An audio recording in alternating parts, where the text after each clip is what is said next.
পাশি আসসালামু আলাইকুম। ইতিহাসের এক বিশেষ আমরা স্বল্পোন্নত দেশ হতে উন্নয়নশীল দেশের মর্যাদা লাভ করেছি। গোটা জাতি ঐক্যবদ্ধ হয়ে আমরা করোনা ভাইরাস মহামারী মোকাবেলা করে সমগ্র বিশ্বের বুকে নতুন উদাহরণ সৃষ্টি করেছি। প্রমত্তা পদ্মার বুক চিরে নিজেদের অর্থায়নে নির্মাণাধীন পদ্মা সেতু মাত্র সপ্তাহখানেক আগে দেশের দুই প্রান্তকে সংযুক্ত করেছে। পৃথিবীর বুকে অন্যতম শ্রেষ্ঠ জাতি হিসেবে মাথা উঁচু করে দাঁড়াবার প্রত্যয় নিয়ে দেশ এবং দেশের বাইরে অবস্থানরত বাংলাদেশে আমরা পেয়েছি স্বাধীন সার্বভৌম বাংলাদেশ।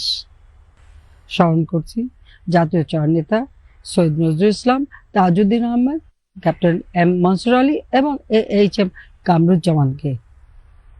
শ্রদ্ধা জানাচ্ছি 30 লাখ শহীদ এবং 2 লাখ নির্যাতিত মা বোনের প্রতি, মুক্তিযোদ্ধাদের প্রতি আমার সশ্রদ্ধ সালাম। আমি স্মরণ করছি 1975 সালের 15ই আগস্ট ঘাতকদের হাতে নিহত আমার মা শেখ ফজিলুন্নেছা মুজিব, 3 ভাই মুক্তিযোদ্ধা ক্যাপ্টেন শেখ কামাল, মুক্তিযোদ্ধা লেফটেন্যান্ট শেখ জামাল এবং 10 বছরের শেখ রাসেল সহ ওই রাতে সকল শহীদকে। আজকের এই মহান দিনে আমি মুক্তিযুদ্ধে সহায়তা দানকারী বিভিন্ন দেশ ও দেশের জনগণ, ব্যক্তি এবং সংগঠনের প্রতি আমাদের কৃতজ্ঞতা প্রকাশ করছি। ভারতীয় সশস্ত্র বাহিনীর উল্লেখযোগ্য সংখ্যক বীর সদস্য আমাদের মুক্তিযুদ্ধে শহীদ হয়েছেন, তাদের প্রতি আমি গভীর শ্রদ্ধা জানাচ্ছি। কৃতজ্ঞতা জানাচ্ছি ভারতের তৎকালীন সরকার, রাজনৈতিক নেতৃবৃন্দ এবং সর্বোপরি সাধারণ জনগণকে, যারা আমাদের মুক্তিযুদ্ধের সমর্থন জানিয়েছেন এবং নানাভাবে সহযোগিতা করেছিলেন। করোনা ভাইরাস সহ নানা রোগে আক্রান্ত হয়ে এবছর যেসব রাজনীতিক, সংসদ সদস্য, বরেণ্য ব্যক্তি সহ সর্বস্তরের মানুষ মৃত্যুবরণ করেছেন, আমি তাদের স্মরণ করছি। আমি সকলের আত্মার মাগফিরাত কামনা করছি। প্রিয় দেশবাসী, এক পরিবর্তিত পরিস্থিতিতে এবছর আমাদের বিজয় দিবস উদযাপন করতে হচ্ছে। করোনা ভাইরাসের মহামারীর কারণে আমাদের দৈনন্দিন কার্যপ্রণালীতে পরিবর্তন আনতে হয়েছে। স্বাস্থ্যবিধি মেনে জনসমাগম এড়িয়ে আমাদের ব্যক্তিগত, সামাজিক এবং রাষ্ট্রীয় কার্যক্রম সম্পন্ন করতে হচ্ছে। প্রতিটি মানুষের জীবনই মহামূল্যবান। কোনো অবহেলায় একজন মানুষেরও মৃত্যু কাম্য নয়। তাই আমি সকলকে স্বাস্থ্যবিধি মেনে বিজয় দিবস উদযাপন সহ যাবতীয় কাজকর্ম সম্পন্ন করার অনুরোধ জানাচ্ছি। আপনারা ঘর থেকে বের হওয়ার সময় অবশ্যই মাস্ক পরিধান করবেন এবং মাঝে মধ্যে হাত সাবান অথবা স্যানিটাইজার দিয়ে পরিষ্কার করবেন। আপনার সুরক্ষা সকলের জন্য রক্ষা কবচ। প্রিয় দেশবাসী, এই বছরটি শুধু আমাদের জন্যই নয়, বিশ্ববাসীর জন্য এক মহা দুর্যোগময় বছর। করোনা ভাইরাসের মহামারী স্বাস্থ্য ব্যবস্থার পাশাপাশি অর্থনীতির উপর ব্যাপক নেতিবাচক প্রভাব ফেলেছে। বিশ্ব অর্থনীতি এক কঠিন সময় অতিক্রম করছে। করোনা ভাইরাসের মহামারীর ফলে অনেক উন্নত এবং উদীয়মান অর্থনীতির দেশ ঋণাত্মক প্রবৃদ্ধির মুখে পড়েছে। বাংলাদেশে আমরা সময়োচিত পদক্ষেপ এবং কর্মসূচি গ্রহণ করে এই নেতিবাচক অভিঘাত কিছুটা হলেও সামাল দিতে সক্ষম হয়েছি। আমরা প্রায় 1,21,000 কোটি টাকার প্রণোদনা প্যাকেজ ঘোষণা করেছি, যা জিডিপি 4.3%। বিভিন্ন শ্রেণী পেশার প্রায় 2.5 কোটি প্রান্তিক মানুষকে নগদ সহ নানা সহায়তা দেওয়া হয়েছে। প্রাথমিক ধাক্কা সামলিয়ে আমাদের প্রবাসী আয়, কৃষি উৎপাদন এবং রপ্তানি বাণিজ্য ঘুরে দাঁড়িয়েছে। বৈদেশিক মুদ্রার রিজার্ভ 41 বিলিয়ন মার্কিন ডলার ছাড়িয়ে গেছে। গত অর্থ বছরে 5.24% হারে আমাদের প্রবৃদ্ধি অর্জিত হয়েছে। বিভিন্ন আন্তর্জাতিক সংস্থার প্রক্ষেপণ বলেছে 2020 সালে বাংলাদেশের আর্থিক প্রবৃদ্ধি হবে দক্ষিণ এশিয়ায় সর্বোচ্চ। আমাদের বৃহৎ প্রকল্পগুলোর কাজ পূর্ণ গতিতে এগিয়ে চলছে। আমাদের স্বপ্নের ও গর্বের পদ্মা সেতু সবগুলো স্পান বসানো শেষ। ঢাকায় মেট্রো রেলের কাজ আবার পূর্ণোদ্যমে শুরু হয়েছে। রূপপুর পারমাণবিক বিদ্যুৎ কেন্দ্র নির্মাণের কাজ এই মহামারীতে একদিনের জন্য বন্ধ হয়নি। কক্সবাজারের মাদারবাড়িতে বিদ্যুৎ কেন্দ্র এবং চট্টগ্রাম কর্ণফুলী নদীর তলদেশে টানেল নির্মাণ কাজ দ্রুত এগিয়ে যাচ্ছে। দেশের মহাসড়কগুলো 4 লেনে উন্নয়নের কাজও পুরোদমে এগিয়ে চলছে। প্রিয় দেশবাসী, 1971 সালে পাকিস্তানের বর্বর বাহিনীর বিরুদ্ধে বঙ্গবন্ধু শেখ মুজিবুর রহমানের নেতৃত্বে 9 মাসের রক্তক্ষয়ী যুদ্ধ শেষে আমরা 16 ডিসেম্বর চূড়ান্ত বিজয় অর্জন করি। এর আগে 1971 সালের 7ই মার্চ ঐতিহাসিক সোহরাওয়ার্দী উদ্যানে লাখো জনতার সামনে দাঁড়িয়ে জাতির পিতা ঘোষণা দিয়েছিলেন, এবারের সংগ্রাম আমাদের মুক্তির সংগ্রাম, এবারের সংগ্রাম স্বাধীনতার সংগ্রাম। 26শে মার্চ প্রথম প্রহরে স্বাধীনতার ঘোষণা দেওয়ার পরপরই বঙ্গবন্ধু শেখ মুজিবকে পাকিস্তানি হানাদার বাহিনীর সদস্যরা গ্রেপ্তার করে। তারপর তাকে পাকিস্তানে নিয়ে গিয়ে অন্ধকার কারাগারে নিক্ষেপ করে, প্রহসনের বিচারের মাধ্যমে ফাঁসি কাস্টে ঝুলানোর ষড়যন্ত্র করে। কিন্তু এদেশের মানুষ জাতির পিতা 1971 সালে 7ই মার্চের ঐতিহাসিক ভাষণে স্বাধীনতা যুদ্ধের প্রস্তুতি গ্রহণের যে দিক নির্দেশনা দিয়েছিলেন, আমি কোট করছি, তোমাদের যা কিছু আছে তাই নিয়ে শত্রুর মোকাবেলা করতে হবে এবং জীবনের তরে রাস্তাঘাট যা যা আছে সবকিছু আমি যদি হুকুম দেবার নাও পারি তোমরা বন্ধ করে দেবে, আনকোট। সেই নির্দেশকে শিরোধার্য করে শত্রুর মোকাবেলায় ঝাঁপিয়ে পড়েন। বিভিন্ন বাহিনীতে কর্মরত অধিকাংশ বাঙালি সদস্য স্বাধীনতার পক্ষে প্রতিরোধ যুদ্ধে সামিল হন। বাংলার কৃষক, বাংলার শ্রমিক, ছাত্র, যুবক, রাজনৈতিক নেতাকর্মী, পেশাজীবীরা সেদিন জীবনের মায়া ত্যাগ করে মাতৃভূমি স্বাধীনতার জন্য মুক্তিযুদ্ধে ঝাঁপিয়ে পড়েছিলেন।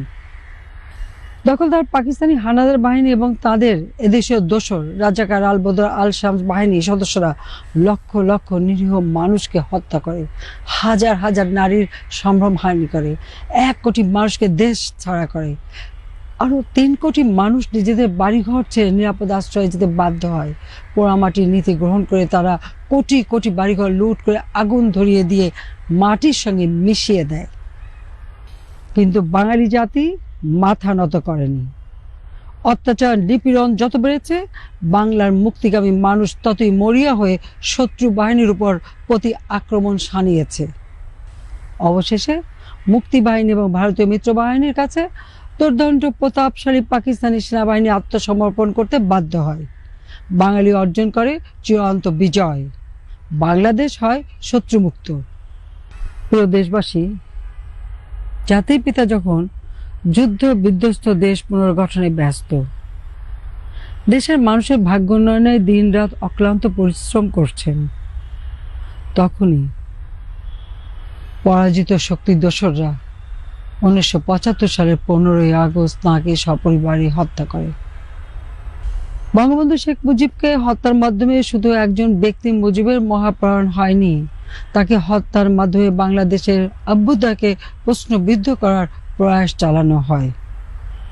বঙ্গবন্ধু শেখ মুজিবকে হত্যার মাধ্যমে বাঙালি জাতির যে সাংস্কৃতিক, সামাজিক ও অর্থনৈতিক অপ্রতিরোধ্য অগ্রযাত্রা সূচিত হয়েছিল তা স্তব্ধ করে দেওয়া হয়। তাকে হত্যার মাধ্যমে একটি আদর্শ ও স্বপ্নের অপমৃত্যু ঘটানো হয়, যে স্বপ্নের সঙ্গে জড়িয়েছিলেন এদেশে লক্ষ কোটি সাধারণ খেটে খাওয়া মানুষের ভাগ্য, সুজলা সুফলা শস্য শ্যামলা সোনার বাংলা গড়ার স্বপ্ন। জাতির পিতা শুধু একজন খাঁটি মুসলমানই ছিলেন না, তিনি ধর্মীয় আচারাদি নিষ্ঠার সঙ্গে প্রতিপালন করতেন। তার মতো আর কে বাংলার মানুষের মনন আকাঙ্ক্ষা বুঝতে পারত?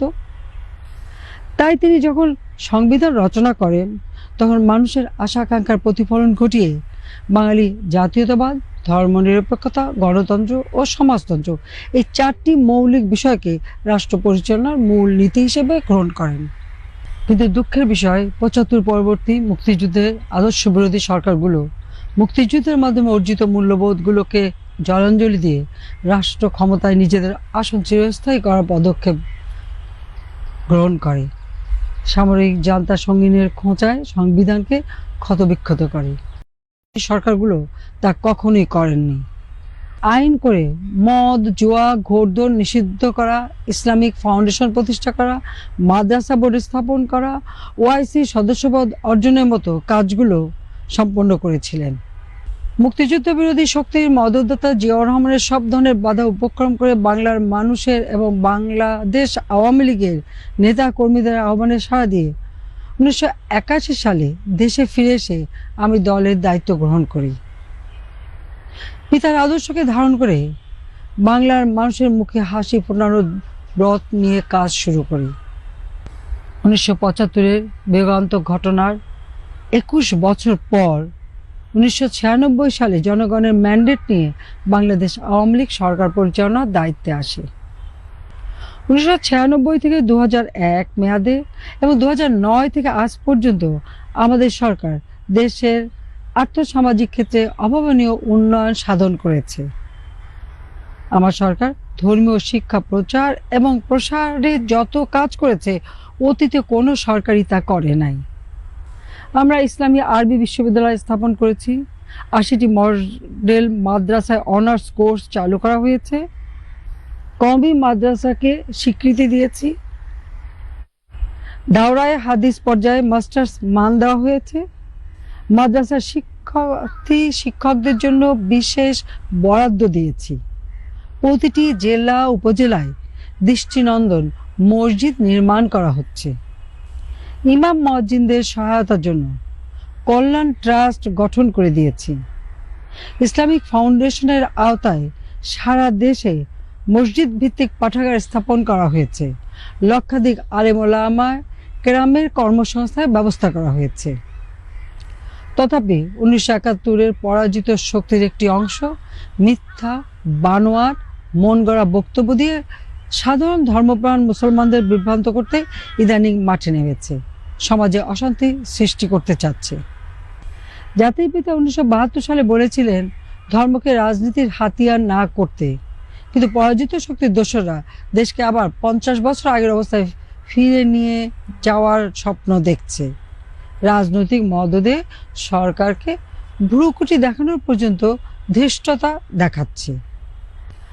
বাংলাদেশের মানুষ ধর্মপ্রাণ, ধর্মান্ধ নয়। ধর্মকে রাজনীতির হাতিয়ার করবেন না।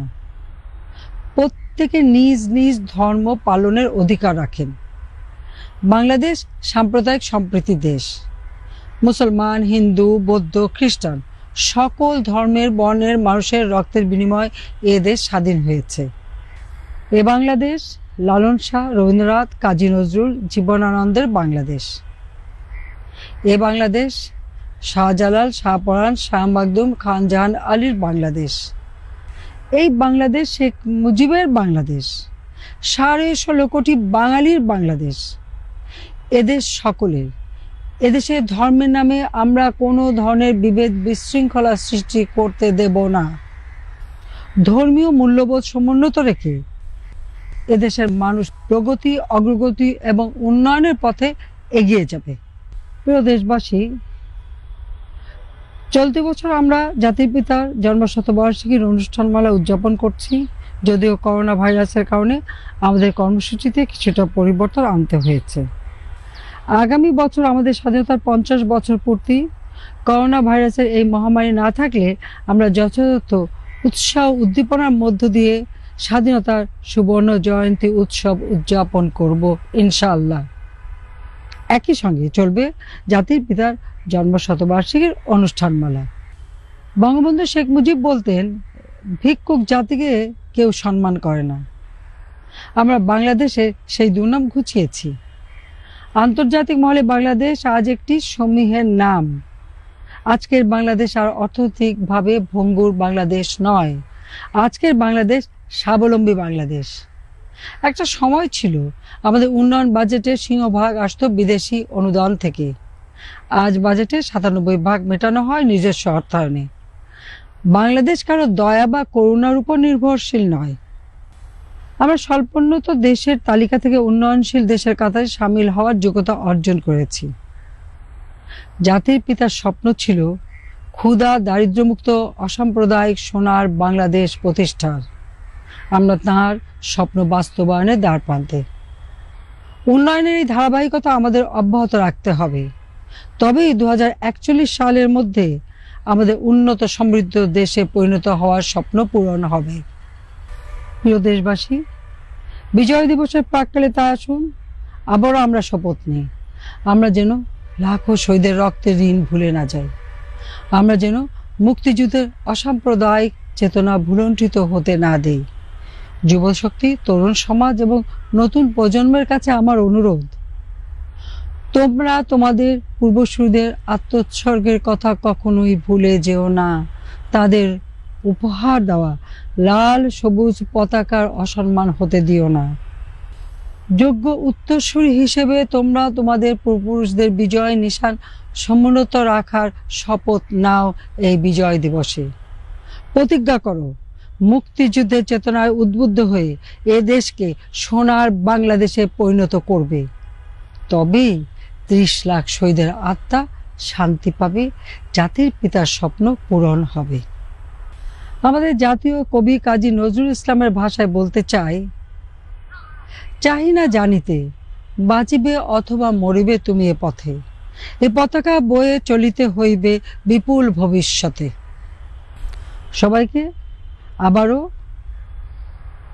মহান বিজয় দিবস এবং জাতীয় দিবসে বর্ণিল শুভেচ্ছা।